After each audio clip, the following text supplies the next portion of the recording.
The next time-saving feature that we have, we've used it before with other applications, and that's obviously copy and paste. So for my region 2, my data is going to be the same. So I'm going to copy and paste it down instead of retyping it. Now the first thing I notice is that timber is incorrectly spelled here. So I can just select the cell, and this is where my formula bar becomes very handy. So I can place the cursor up where the change needs to be made and click to place the cursor there. And if I backspace there and then press enter, it has amended that cell. All right, so I'm going to take these headings. So what I do is I highlight the headings in the cells. Again, with Excel, it looks like the first cell is being ignored, but in fact that is okay. It's just showing you with the outlining of the group of cells what is being accepted.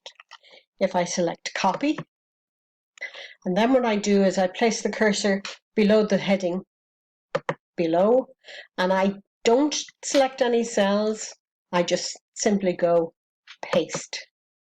It will select the number of cells it needs for that data below. Okay. So likewise with these headings here, they will be repeated. So I'm going to copy those, copy, and down to the cells below, and I will paste. Okay, and then clicking anywhere away from the data will accept it. Now, I'll just get rid of these cells that I input earlier. So to delete them, I simply highlight my cells and press the delete key on the keyboard.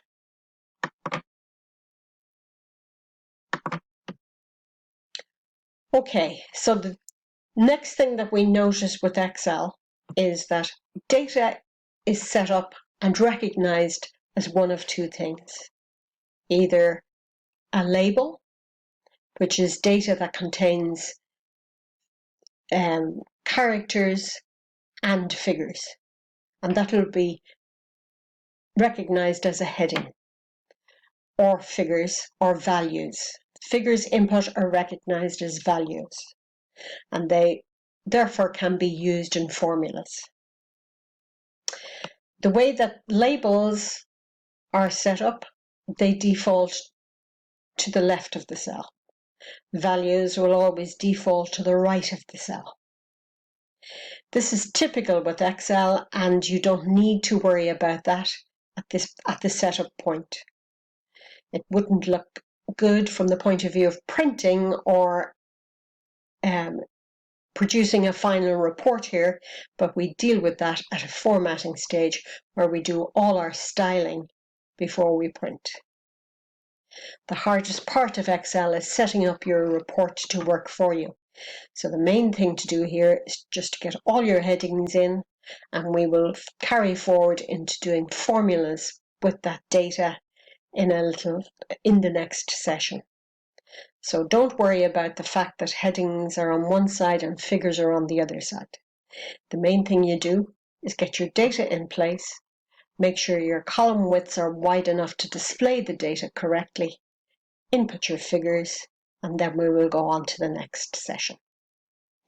Okay, so that's the end of this particular lesson. Thank you.